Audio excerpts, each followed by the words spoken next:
Palavra da Verdade, com Hernandes Dias Lopes.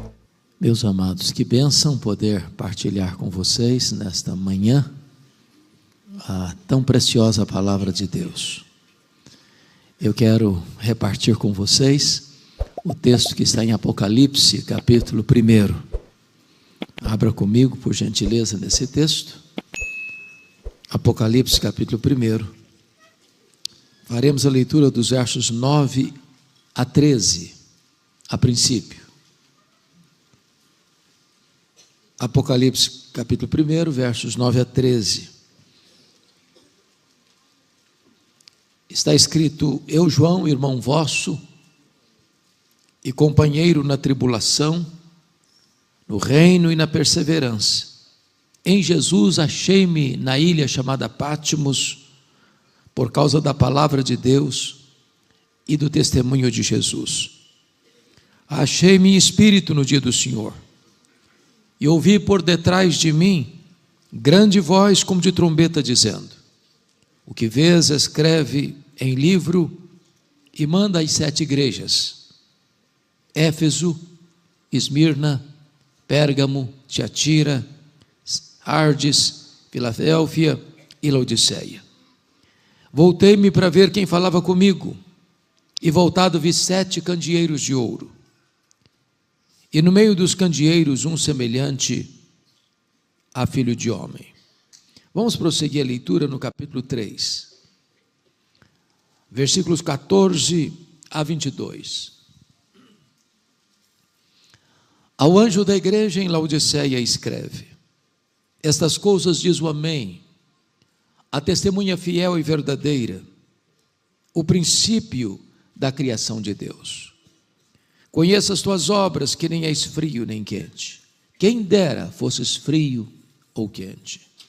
Assim, porque és morno e nem és quente nem frio, estou a ponto de vomitar-te da minha boca, pois dizes: estou rico e abastado, e não preciso de coisa alguma, e nem sabes que tu és infeliz, sim, miserável, pobre, cego e nu.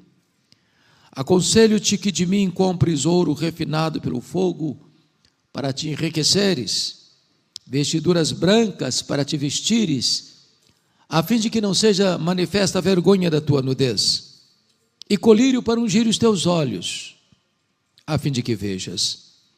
Eu repreendo e disciplino a quantos amo. Sê, pois, zeloso e arrepende-te. Eis que estou à porta e bato. Se alguém ouvir a minha voz e abrir a porta, entrarei em sua casa e cearei com ele e ele comigo. Ao vencedor dar-lhe-ei sentar-se comigo no meu trono, como também eu venci e me sentei com meu Pai no seu trono. Quem tem ouvidos, ouça o que o Espírito diz às igrejas. Amém. Meus amados, a igreja do primeiro século, a igreja apostólica primitiva, estava enfrentando os dias mais sombrios da sua história, desde que Nero assumiu o governo de Roma no ano 54. Já haviam passado pelo império César Augusto, que governou de 27 a.C. a 14 depois de Cristo. Foi quando Jesus nasceu em Belém da Judéia. Já tinha passado pelo poder Tibério César, que governou do ano 14 ao ano 37, período em que Jesus morreu na cruz e ressuscitou. Já tinha passado pelo império o crudelíssimo imperador Calígula, de 37 a 41. Já tinha passado pelo poder Cláudio, que governou de 41 a 54, quando houve uma grande fome no mundo e os judeus foram dispersos, ou melhor, expulsos de Roma. Agora assume o poder, no ano 54, o imperador Nero. Era um homem cruel e devasso, matou a sua própria mãe. 10 anos depois que ele estava no poder, precisamente no dia 17 de julho do ano 64, uma tragédia acontece. A capital do império é criminosamente incendiada. Foram 7 noites e 6 dias de incêndio. Enquanto Nero assistia esse horrendo espetáculo do alto da Torre de Mecenas, quando o incêndio termina, a cidade está devastada. Dos 14 bairros de Roma, 10 foram destruídos. Os 4 bairros restantes, densamente povoados por judeus e cristãos, dão a Nero um álibi para botar a culpa do incêndio de Roma nos cristãos. E começa um verdadeiro massacre. Eles são crucificados, eles são queimados vivos, um banho de sangue é derramado não só em Roma, mas em outros lugares. Em 68, Nero é deposto pelo Senado e comete suicídio. No ano 70, Jerusalém é tomada pelo general Tito Flávio. A cidade é arrasada, o templo é destruído e os judeus são dispersos. Nesse mesmo ano 70, o imperador Vespasiano inaugura o Coliseu Romano, o Anfiteatro da Morte, onde numa festa de inauguração de 100 dias, mais de 10 mil cristãos são mortos com requinte de crueldade. Agora está no poder desde 81, Domiciano. Esse homem é considerado o segundo Nero, ou Nero redivivo, pela maneira truculenta com que ele perseguiu os cristãos. É esse imperador que deporta o apóstolo João para uma colônia penal, para uma ilha vulcânica do mar Egeu, a ilha de Patmos, enquanto ele era pastor em Éfeso. E vale destacar que a essas alturas, todos os demais apóstolos de Jesus já estão mortos, e mortos pelo viés do martírio. João é o último representante do colégio apostólico.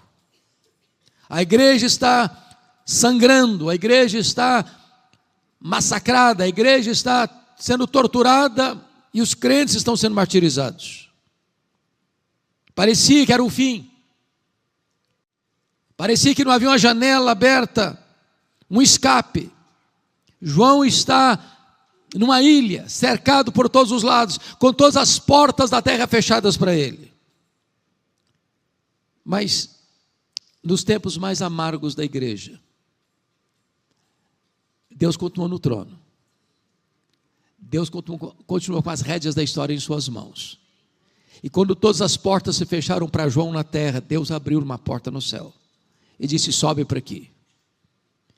E eu te mostrarei não as coisas que talvez aconteçam, não as coisas que podem acontecer. Eu te mostrarei as coisas que devem acontecer. E quando João vê, ele vê Deus no trono. Quando João vê, ele olha e mais tarde percebe que o cordeiro que venceu, o leão da tribo de Judá, venceu para abrir o livro, desatar os seus selos e tem o livro da história em suas mãos. E nessa revelação é um dia de domingo, é o dia do Senhor. Quando João escuta atrás dele uma voz, como voz de trombeta, dizendo: que vês, escreve em livro e manda às 7 igrejas: Éfeso, Esmirna, Pérgamo, Tiatira, Sardes, Filadélfia e Laodiceia. Quando ele se volta para ver quem falava com ele, ele não vê quem falava com ele. Ele vê as 7 igrejas.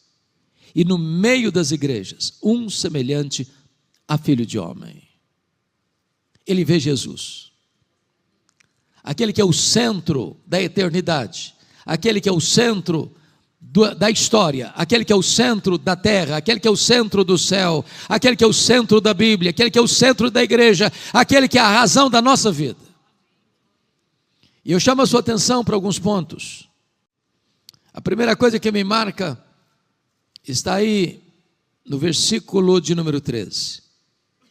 E no meio dos candeeiros, um semelhante a filho de homem. O Cristo que João vê é o Cristo onipresente, ele está aqui, no meio da sua igreja. ao mesmo tempo em Éfeso, ao mesmo tempo em Esmirna, ao mesmo tempo em Pérgamo, ao mesmo tempo em Tiatira, ao mesmo tempo em Sardes, ao mesmo tempo em Filadélfia, ao mesmo tempo em Laodiceia, ao mesmo tempo no Congresso da PECON de 2025 em Águas de Lindóia. Ele está neste lugar. Mas ele não apenas está presente. Capítulo 2, versículo 1, somos informados que ele anda no meio dos candeeiros. E Jesus está aqui nesta manhã, andando entre nós, conhecendo-nos, investigando-nos, sondando-nos, exortando-nos, consolando-nos, corrigindo-nos, disciplinando-nos. E na medida que ele caminha entre as igrejas, há um estribilho que se repete em todas elas. E o estribilho é este: eu conheço. Eu conheço. Eu conheço. Eu conheço. Eu conheço. Eu conheço. Eu conheço. Para 5 dessas 7 igrejas, para a igreja de Éfeso, para a igreja de Tiatira, de Sardes, de Filadélfia e Laodiceia, ele vai usar a mesma expressão: eu conheço as tuas obras. Eu conheço aquilo que seu marido não conhece, que a sua mulher não conhece, que seus filhos não conhecem, que seus pais não conhecem, que o seu pastor não conhece, que a sua igreja não conhece. Eu conheço. Aquilo que você fechou a porta, apagou a luz, ele estava lá. Nada pode ficar escondido daquele cujos olhos são como chamas de fogo. Mas para a igreja de Esmirna, a mais pobre igreja da Ásia, Jesus vai usar uma outra expressão. Ele diz assim: eu conheço a tua tribulação e a tua pobreza. É consolador saber isso, que Jesus conhece as nossas dores. Ele conhece as angústias da nossa alma. Ele conhece aquilo que nós ocultamos do amigo mais próximo. Os gemidos abafados do nosso coração. As lágrimas quentes que rolam em nosso rosto. Ele sabe o que você está passando. As lutas que você está vivendo. Mas J.R. Jesus me confronta aqui um aspecto tão interessante. Você e eu, todos nós, temos uma concepção do que seja uma igreja rica. O que é uma igreja rica no contexto nosso, contemporâneo? É uma igreja que tem muitos membros. É uma igreja que tem um templo suntuoso. É uma igreja que tem um orçamento robusto. É uma igreja que tem muita gente influente na sociedade. Esse é o conceito que nós temos. Mas Jesus se dirige à igreja de Esmirna e disse: eu conheço a tua pobreza, mas tu és rico. Pobre na terra, rica no céu. Pobre aos olhos dos homens, rico aos olhos de Deus. Pobre financeiramente, rica espiritualmente. Por outro lado, Jesus se dirige à igreja de Laodiceia, que olha para si mesmo e diz: eu estou rica, eu sou abastada, eu não preciso de coisa alguma. E Jesus olha e faz um outro diagnóstico e diz: não, você é pobre, você é miserável, você está nua, você está cega. O que é importante para a igreja não é ser rica aos olhos dos homens, mas rica aos olhos de Deus. O que importa não é a igreja ser rica na perspectiva humana, mas na ótica divina. Mas para a igreja de Pérgamo, Jesus vai usar uma outra expressão. Ele vai dizer assim: eu conheço o lugar onde tu habitas, onde está o trono de Satanás. E a pergunta é: por que Jesus disse isso acerca da igreja de Pérgamo? Talvez nós pudéssemos lançar luz sobre esse assunto, para entender por quê. Pérgamo, vocês bem sabem que era a segunda maior cidade da Ásia Menor, só perdia para Éfeso, que era a capital. Pérgamo foi a cidade que ganhou a concorrência, quando se disputava na Ásia, qual igreja construiria o primeiro templo de adoração ao imperador romano como uma divindade. Então, possivelmente, o que Jesus está nos dizendo é o seguinte: qualquer lugar onde se põe um homem no pedestal, onde se venera um ser humano, aí está o trono de Satanás. Porque todo humanismo idolátrico é satânico. Deus não divide a sua glória com ninguém. Na igreja de Deus não tem ícones. Na igreja de Deus não tem chefes. Na igreja de Deus não tem donos. Na igreja de Deus não tem caudilhos. Na igreja de Deus todos são nivelados no mesmo patamar, são servos. E Deus não aceita dividir sua glória com ninguém. Mas em segundo lugar, possivelmente, quando Jesus diz: eu conheço o lugar onde tu habitas, onde está o trono de Satanás, é porque Pérgamo era o centro do culto a Esculápio, o conhecido deus da cura, que era representado por uma serpente. Pessoas vinham do mundo inteiro a Pérgamo para serem curados por aquela serpente chamada Esculápio. É por isso que quando você vai ao seu médico até hoje, você vai ver bordado no jaleco branco de seu médico uma serpente. Isso vem de Pérgamo, isso vem de Esculápio, isso vem do Deus da cura. E possivelmente o que Jesus está nos dizendo é o seguinte: qualquer lugar onde o homem fabrica uma imagem, tece uma ideia de Deus, seja no campo imaginário ou no campo concreto, aí está o trono de Satanás. Porque o ídolo é nada, ele é pau, ele é pedra, ele é gesso, ele é mármore, ele é bronze, ele é ouro, ele é prata. Ele não tem vida, ele nada pode, mas o que está por trás do ídolo, diz o apóstolo Paulo, são os demônios. O que é maravilhoso para mim é que onde o diabo tem um trono, ali Jesus planta uma igreja. Ali Jesus estabelece uma igreja para testemunhar ao mundo acerca do Rei dos Reis e do Senhor dos Senhores. Quando Jesus está andando no meio dessas igrejas, ele tem elogios a fazer e ele tem censuras a fazer. Para duas igrejas não tem nenhuma censura, só tem elogios. Para quais igrejas? Para Esmirna, a mais pobre, para Filadélfia, a mais fraca. Jesus se dirige à igreja de Filadélfia e diz: eu conheço as tuas obras, tu tens pouca força, mas eu coloquei diante de ti uma porta aberta, e a porta que eu abro ninguém fecha, e a porta que eu fecho ninguém abre.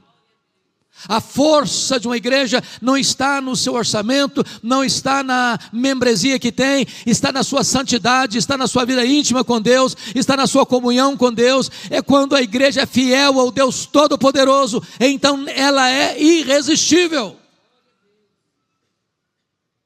Mas para 4 igrejas, meus amados, Jesus tem elogios a fazer e tem censuras a fazer. Por exemplo, para a igreja de Éfeso, Jesus elogia a igreja pela sua fidelidade doutrinária, não suportava os falsos apóstolos, pela sua integridade moral, ela odiava a obra dos nicolaítas, que induziam as pessoas à prostituição. Uma igreja perseverante no sofrimento, não negociando princípios e valores. E com isso Jesus está nos mostrando que uma igreja, para agradar a Deus, ela precisa ser fiel às Escrituras. Nenhuma igreja pode agradar a Jesus se ela muda a mensagem, se ela torna a mensagem mais palatável, se ela torna a mensagem mais ao gosto das pessoas, para atraí-las. Não, a verdade é inegociável. Qualquer igreja que ceder no que tange a sua fidelidade doutrinária está fadada ao fracasso. Qualquer igreja que abrir mão da sã doutrina está fadada ao fracasso. Uma igreja não pode agradar a Jesus se transige com a verdade. Porém, Jesus se dirige à igreja de Éfeso e diz: eu tenho uma coisa, entretanto, contra ti, é que tu abandonaste o teu primeiro amor. Fiquei sabendo que já houve uma mensagem aqui no Congresso, especificamente sobre a igreja de Éfeso. E talvez, irmãos, um dos grandes dramas que você e eu enfrentamos hoje como igreja presbiteriana do Brasil, é que corremos o risco de, na defesa da ortodoxia, perder o fervor. De repente, a defesa da verdade é um fim em si mesmo. Desde que eu esteja pregando de maneira correta, bíblica, fiel, íntegra, está tudo bem.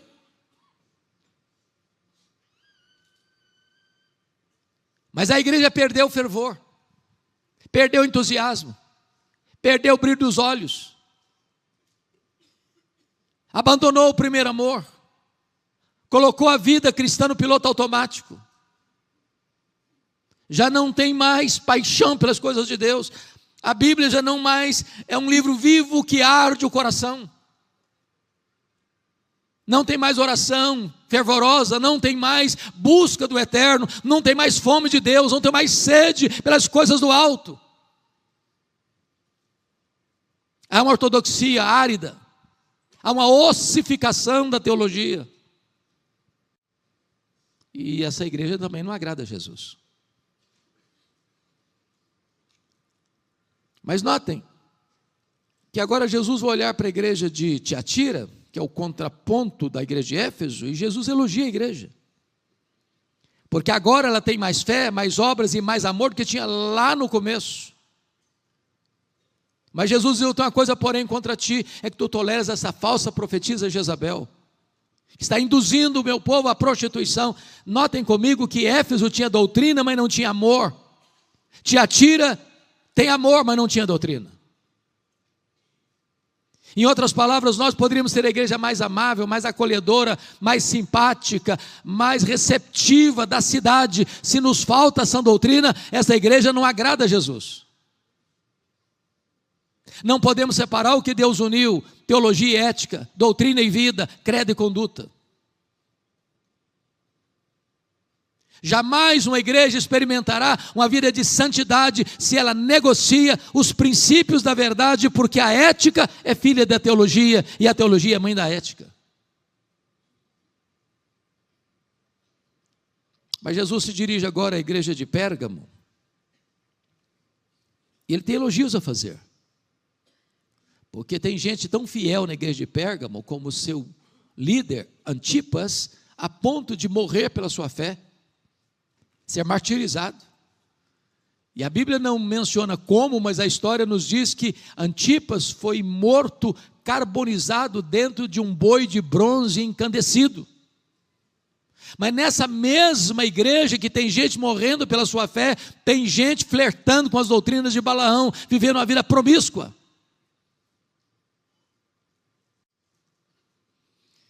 Isso é curioso, porque às vezes as pessoas perguntam assim, e é muito comum me perguntarem dessa forma, nas minhas andanças por aí.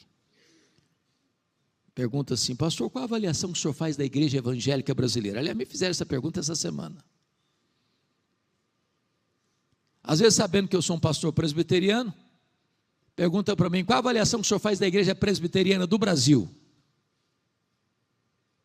Mas às vezes a pergunta é mais específica ainda: qual a avaliação que o senhor faz da igreja que o senhor é pastor? E a minha resposta é sempre a mesma. Eu respondo assim: vai muito bem. Eu respondo assim: vai mais ou menos. Eu respondo assim: vai muito mal. Sabem por quê? Numa mesma igreja, que escuta o mesmo pastor, que reúne-se ao redor da mesma mesa do Senhor, que canta no mesmo conjunto, no mesmo coral, tem gente cheia do Espírito Santo, tem gente capengando na fé, tem gente vivendo em pecado. E só o Senhor conhece os que lhe pertencem. Só o Senhor pode dizer: eu conheço, eu conheço, eu conheço.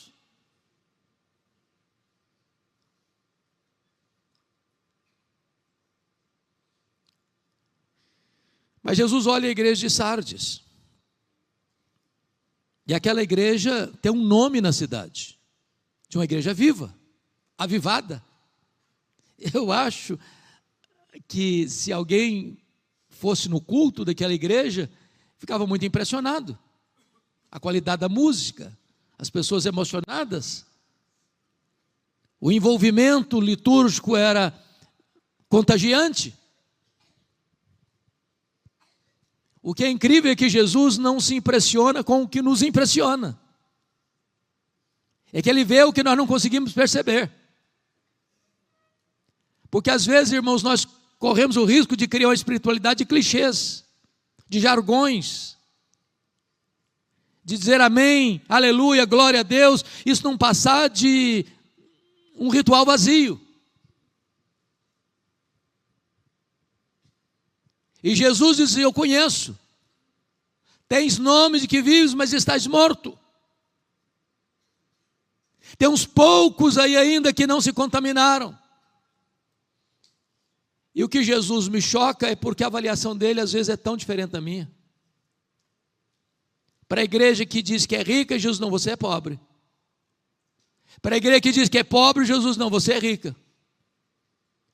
Para a igreja que diz que eu estou viva, Jesus: não, você está morta. Para a igreja que diz que é fraca, Jesus: não, mas eu coloquei diante de você uma porta aberta.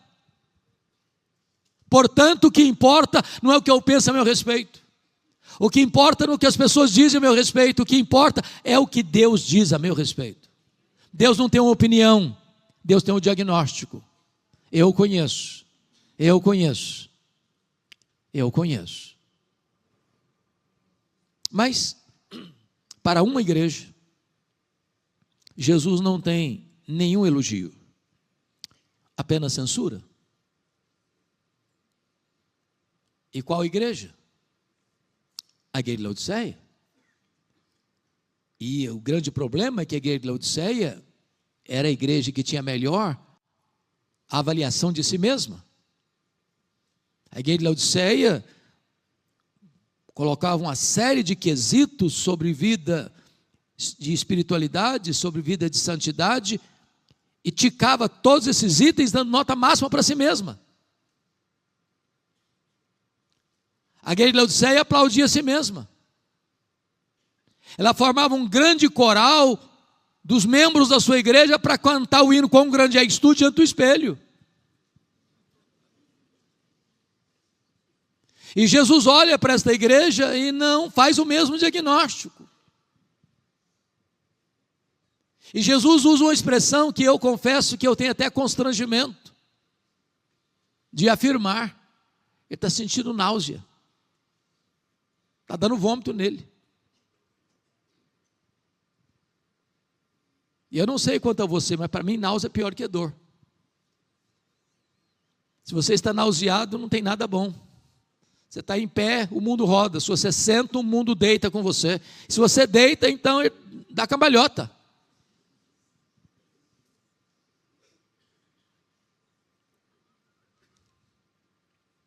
Eu queria olhar para esse texto, e você, por favor, vá comigo para lá, capítulo 3, em 3 perspectivas, para tratar do nosso tema. Primeira coisa que Jesus faz nesta carta, e endereçando-se a esta igreja, é um diagnóstico. A segunda coisa que Jesus Cristo faz a esta igreja é um apelo. E a terceira coisa que Jesus Cristo faz é uma promessa. Eu não sei se você já parou para perguntar por que Jesus usou as figuras que usou para esta igreja. Por exemplo, quente, morno, frio, vestes brancas, ouro puro, colírio. Por que usou essas figuras?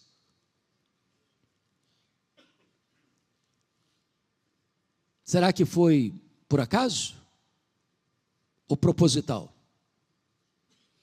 E aqui eu aprendo muito, e os meus colegas pastores que estão aqui presentes, nós deveríamos aprender com esse texto. Nós precisamos conhecer a cidade onde nós estamos inseridos. O que Jesus está usando aqui é conhecendo a cidade, sua cultura, sua geografia, sua economia, sua história.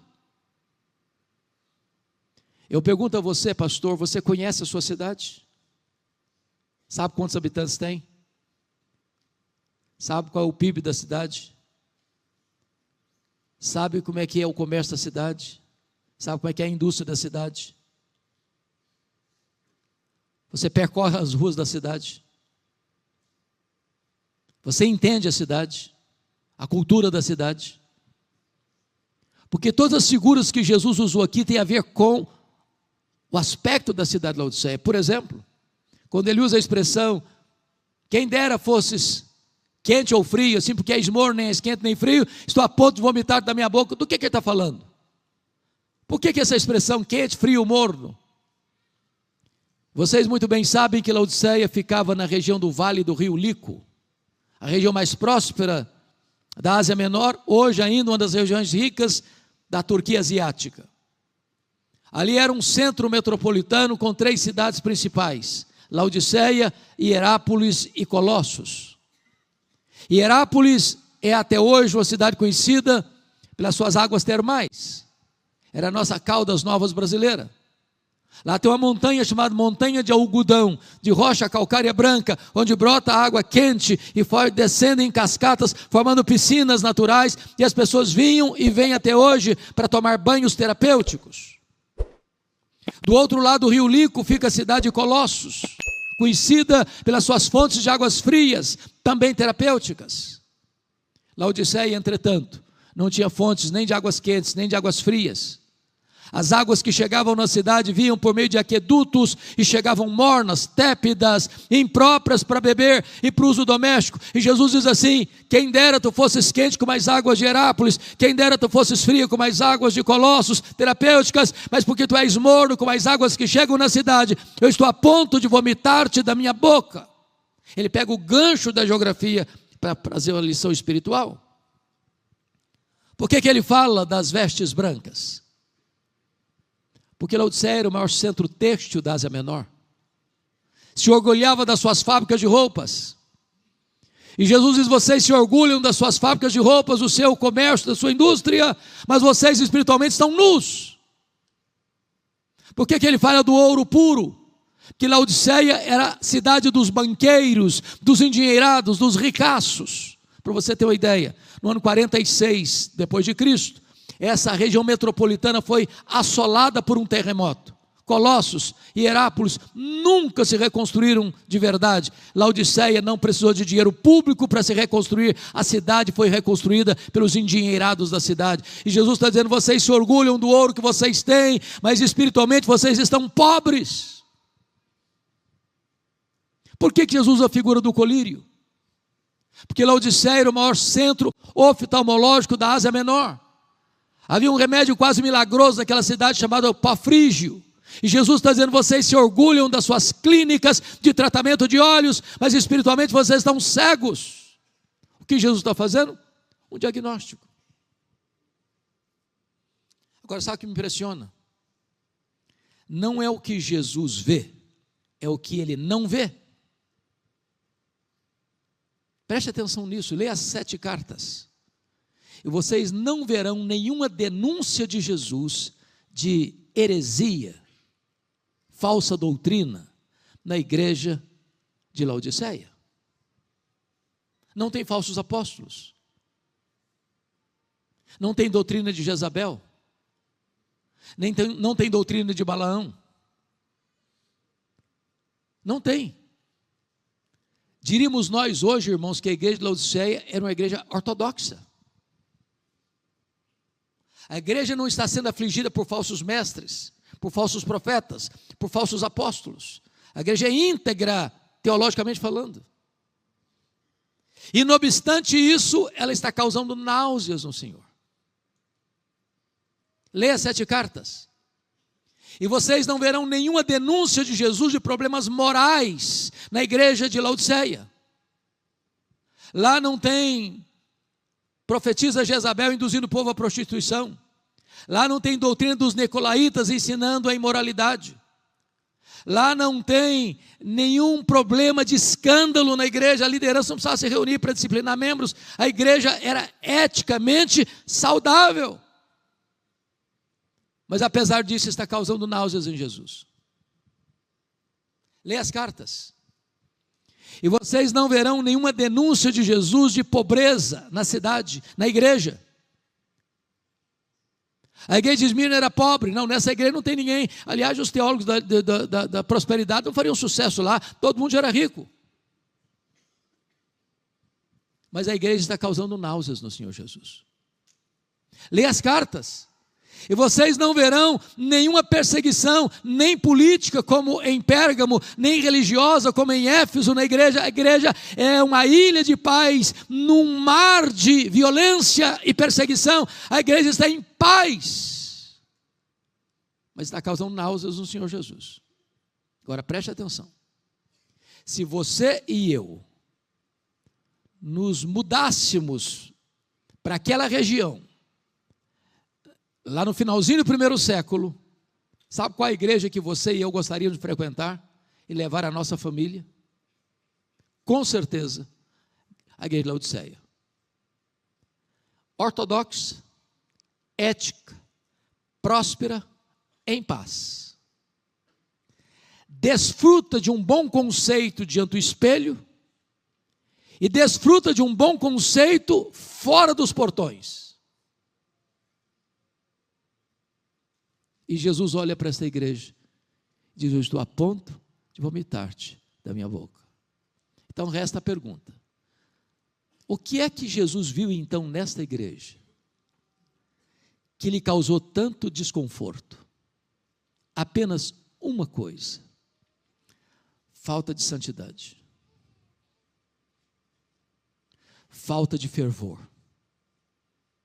falta de vida piedosa, falta de brilho nos olhos, falta de fogo no coração, falta de entusiasmo, falta de avivamento, falta de um fervor que encha a alma de doçura e o coração de anseio pelas coisas do céu. Meus irmãos, eu não sei quanto vocês, mas Deus tem me dado o privilégio de percorrer várias denominações evangélicas. E uma coisa que eu tenho percebido é muito curiosa, porque Deus tem me dado a bênção de pregar em igrejas ultra-ortodoxas. Uma igreja ultra-ortodoxa é curioso, porque você vai para o culto e se uma mosca voar, você escuta. É um silêncio sepulcral. Você prega e olha para o rosto das pessoas, você não sabe se ela está com raiva, se ela está alegre, se ela está triste, se ela está feliz, porque ela não esboça nenhum sentimento. Tem hora que dá um desespero, pensando que você está pregando para uma parede. Mas tem pregado também igrejas ultrapentecostais. É tanto barulho, você diz: calma gente, calma, por favor, calma, menos um pouquinho.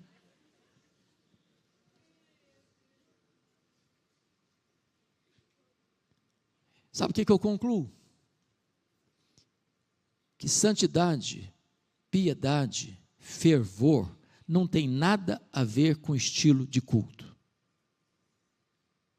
Nada a ver. A gente aprende cacuete. E os cacuetes às vezes são proferidos nas horas menos inconvenientes. Você está pregando uma mensagem soleníssima sobre o inferno. Você, se não se arrepender, vai para o inferno. Diz: glória a Deus. Não é glória a Deus agora não, filho. Agora não combina glória a Deus.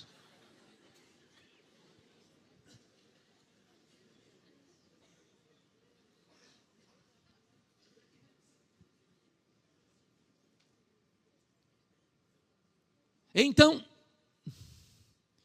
a conclusão que eu tenho é que a maior necessidade da igreja presbiteriana do Brasil é voltar ao seu primeiro amor, a experimentar aquele calor, aquela vibração, aquele entusiasmo que nós já tivemos um dia. Aquela simplicidade da fé que nós já tivemos um dia. aquele prazer nas vigílias de oração,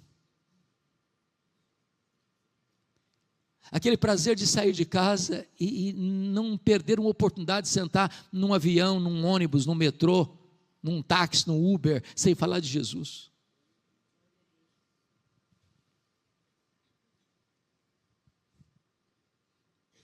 Ficamos técnicos demais, sofisticados demais.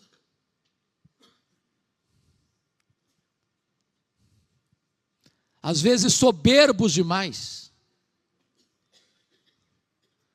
Às vezes queremos olhar todo mundo de cima para baixo. Temos a melhor doutrina, temos o melhor governo, temos o melhor isso, temos o melhor aqui. Será mesmo que nós estamos com essa bola toda? E eu não estou falando que não temos uma magnífica, gloriosa doutrina e vamos ficar nela em nome de Jesus até Jesus voltar, mas cuidado com a soberba, cuidado com a arrogância, cuidado com essa mania de olhar os outros de cima para baixo, porque quanto mais perto de Deus você e eu estamos, mais nós choramos pelos nossos pecados. Não dá para ficar na presença do Eterno de narizinho empinado, de peito estufado. Não dá para você conhecer o seu próprio coração sem gritar de desespero: miserável homem que eu sou. Precisamos de fervor, irmãos. Precisamos de piedade. Vamos impactar o mundo é com a vida piedosa, é com a vida de santidade, é com fervor espiritual.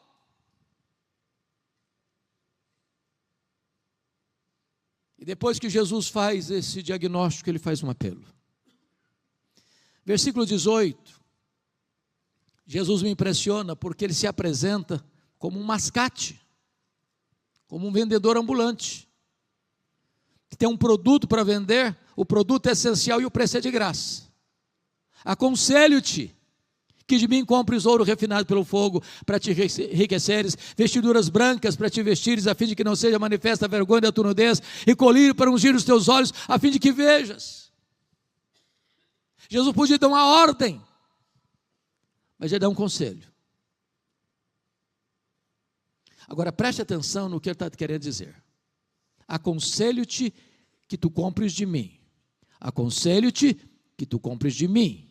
Aconselho-te que tu compres de mim. Na busca de uma vida piedosa, na busca da santificação, na busca de um reavivamento espiritual, muita gente se perdeu pelos labirintos da heterodoxia, do misticismo e do sincretismo religioso. O que Jesus está dizendo é o seguinte: se você quer uma vida de santidade, se você quer uma vida de piedade, se você quer uma vida cheia do Espírito Santo, se você quer uma vida plena de Deus, você não tem que correr atrás das últimas novidades do mercado da fé, você precisa vir a mim. Sou eu que tenho a solução, sou eu que restauro a sorte, sou eu que reavivo, sou eu que derramo o Espírito Santo, sou eu que posso aquecer de novo o seu coração. O remédio para a igreja é Jesus.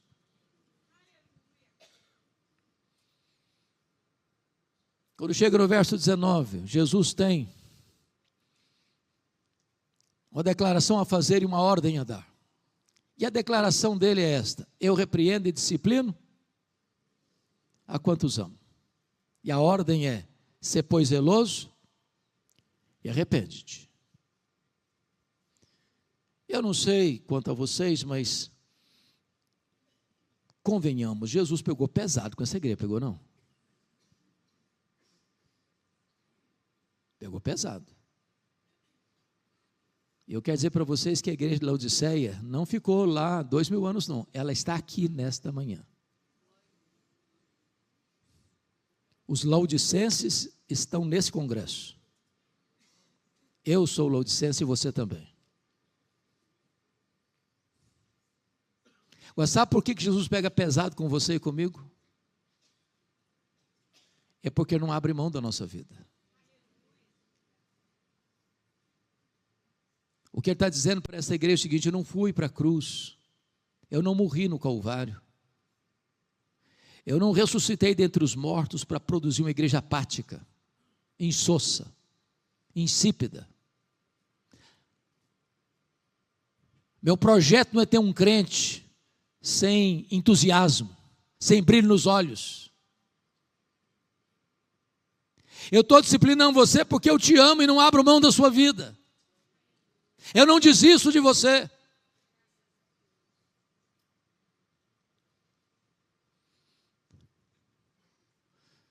Amados, pela graça de Deus, nós temos tido tantas oportunidades de ter tantos encontros belíssimos como este.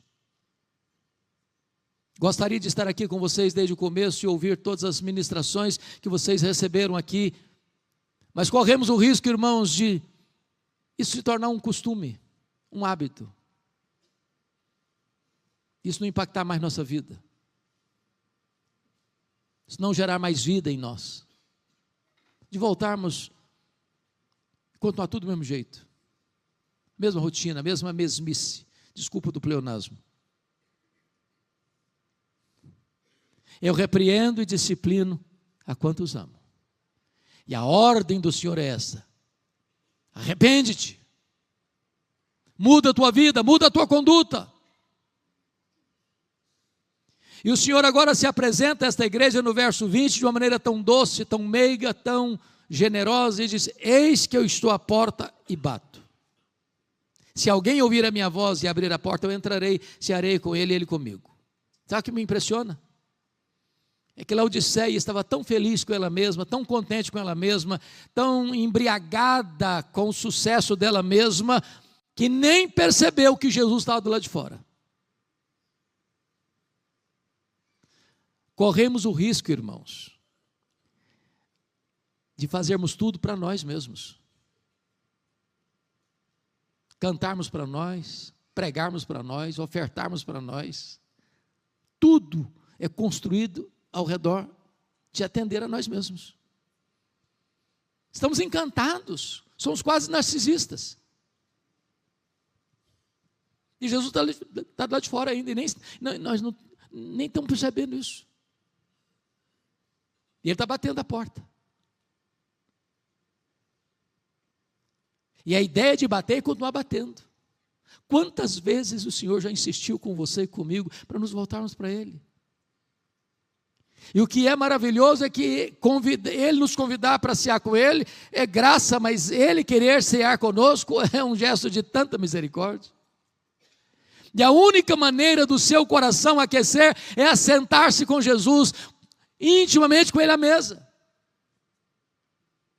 Quando aqueles caminhantes de Emaús retornaram cabisbaixos, desesperançados, frustrados para Emaús, Jesus se apresenta a eles, conversa com eles, abre as escrituras para eles, expõe a palavra de Deus para eles, e de repente o coração deles é tocado, os olhos se abrem, o coração aquece, os pés se apressam, a boca abre para falar de Jesus.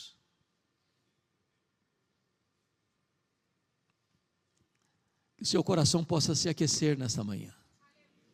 Que você se assente à mesa com Jesus nesta manhã. Que o Senhor restaure a nossa intimidade com Ele nesta manhã.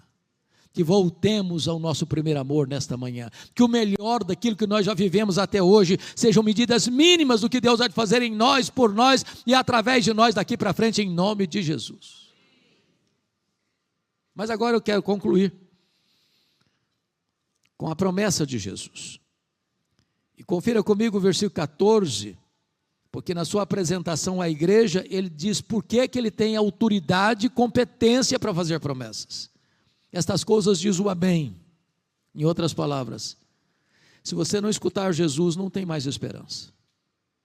A revelação de Deus foi progressiva até Jesus, mas não a partir de Jesus. Se você não escutar Jesus, não tem novas revelações para você mais. Ele é o amém de Deus. Ele é a testemunha fiel e verdadeira, porque o que Ele promete, Ele cumpre, o que Ele faz, ninguém pode impedir sua mão de fazê-lo. Ele é o princípio da criação de Deus, porque Ele foi o agente da criação de Deus. Todas as coisas foram feitas por intermédio dEle, e sem Ele nada do que foi feito se fez. Portanto, se do nada Ele tudo criou, Ele também é poderoso para acender essa chama de volta no seu peito. Ele é poderoso para reavivar o seu coração. Ele é poderoso para trazer essa vida plena de santidade e piedade para você. E você há de ser um facho de luz a brilhar. Mas a promessa está lá no versículo 21. Ao vencedor dar-lhe-ei sentar-se comigo no meu trono, assim como também eu venci e me sentei com meu Pai no seu trono. Para uma igreja que dava tanta importância à riqueza, Jesus diz: eu tenho coisa melhor, eu tenho o trono. A grande pergunta é: quem se assentará publicamente com ele no trono? E a resposta é: quem assentar-se com ele intimamente à mesa. E ele conclui: quem tem ouvidos, ouça o que o Espírito diz às igrejas. Em 2011 eu tive o privilégio e a oportunidade de visitar essas 7 igrejas. E eu confesso que fiquei muito emocionado, porque essas 7 igrejas literalmente estão mortas. O que você vê hoje são escombros, pedras reviradas, uma vaga lembrança de uma igreja que viveu no passado. Onde essas igrejas existiram, hoje não tem sequer 1% de crentes. E a grande pergunta é: por que é que essas igrejas morreram? E a resposta é única: é porque elas não ouviram o que o Espírito Santo disse a elas.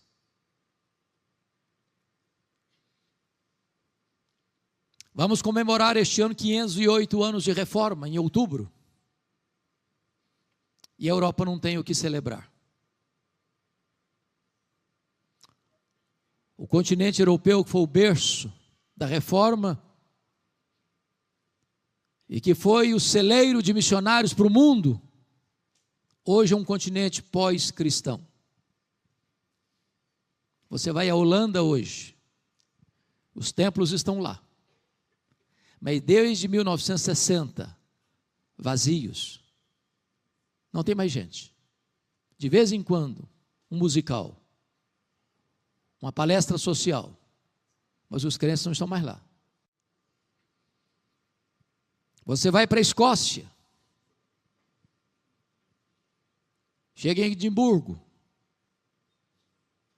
terra de John Knox, berço do presbiterianismo. Você vai na igreja do Castelo. Quando eu entrei lá, não tinha púlpito, não tinha banco. Aquele templo hoje é um bar, onde as pessoas se reúnem para beber.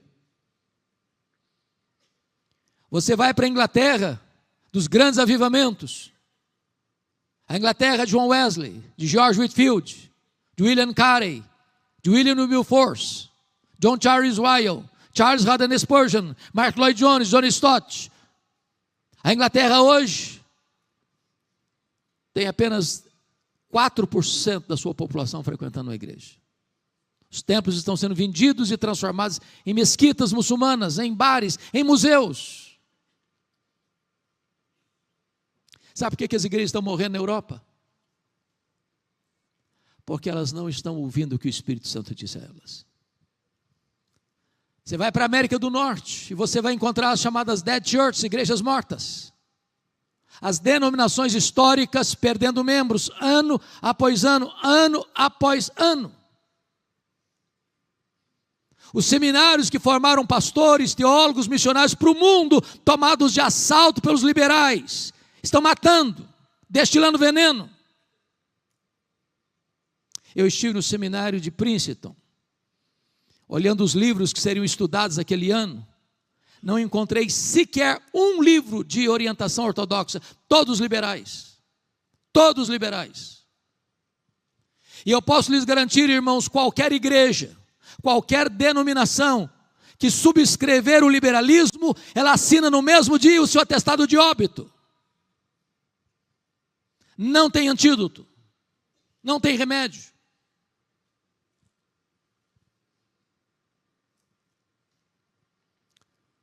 Há 3 anos eu estava pregando numa conferência lá nos Estados Unidos.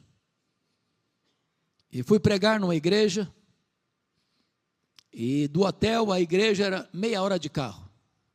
E o pastor da igreja me mostrou 11 templos que estavam sendo vendidos, porque não tinha mais ninguém para frequentar.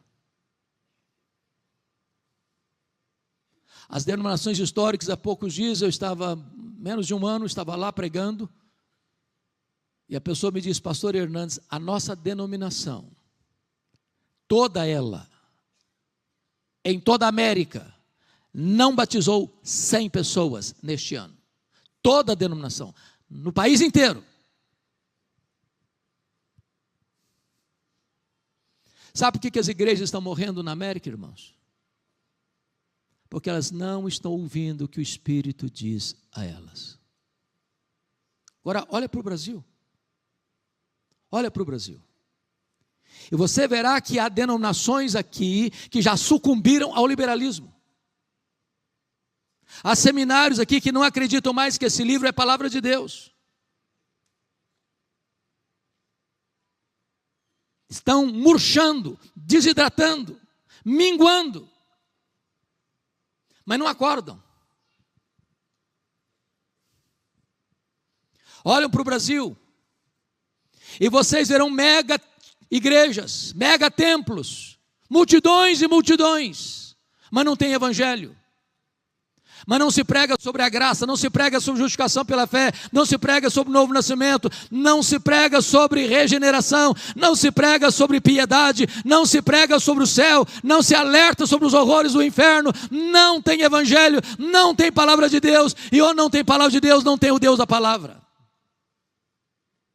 Olha para o Brasil, irmãos, e vocês verão igrejas ortodoxas, louvado seja Deus. Mas algumas delas estão áridas como um deserto, secas como um poste. E às vezes as pessoas ainda criam alguns mecanismos de defesa. Não, nós estamos preocupados é com qualidade, não com quantidade. Mas não tem qualidade estéril. Exatamente o que tem qualidade é que tem que crescer. Uma igreja que se santifica, uma igreja que impacta o mundo pela piedade, ela vai crescer para a glória de Deus.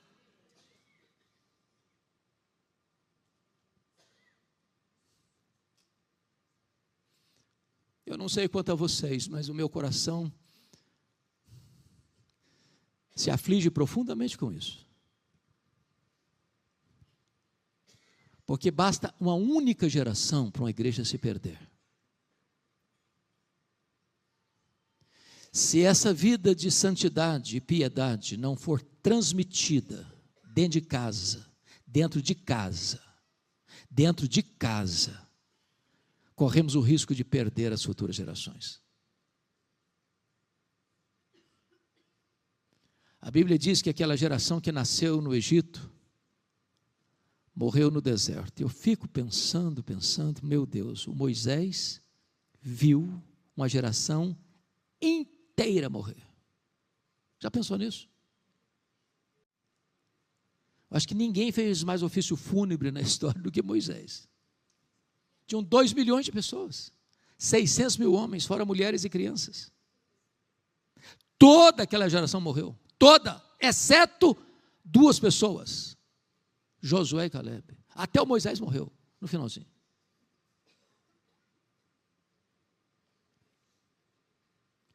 Por isso que ele precisou repetir o discurso em Deuteronômio, porque ele está falando para uma geração que não viu o Êxodo, que não viu o Sinai arder. Aquela geração que nasceu no deserto é que entrou na terra prometida. Mas diz a Bíblia que a geração que nasceu na terra prometida não conhecia Deus mais. E quando você vai ler a história, 330 anos dos juízes, 120 anos de Reino Unido, 209 anos do Reino do Norte, com 19 reis. Nunca houve um momento nessa história do Reino do Norte em que o povo voltou-se para Deus. a apostasia foi tão profunda e tão geral que não teve remédio. Veio o exílio da Síria em 722, veio o exílio de Judá em 586. Meus irmãos, ainda dá tempo, ainda é tempo de nós nos voltarmos para o Senhor, de todo o nosso coração, e clamarmos a Deus pelos nossos filhos, pelos nossos netos, pelos nossos bisnetos, pela nossa futura geração, para que ela ame ao Senhor e ponha no Senhor a sua confiança. Para nós, nessa corrida de revezamento, passarmos o bastão da fé para os nossos filhos, para os nossos netos, e estas gerações serem mais crentes e mais piedosas e mais santas do que a nossa geração.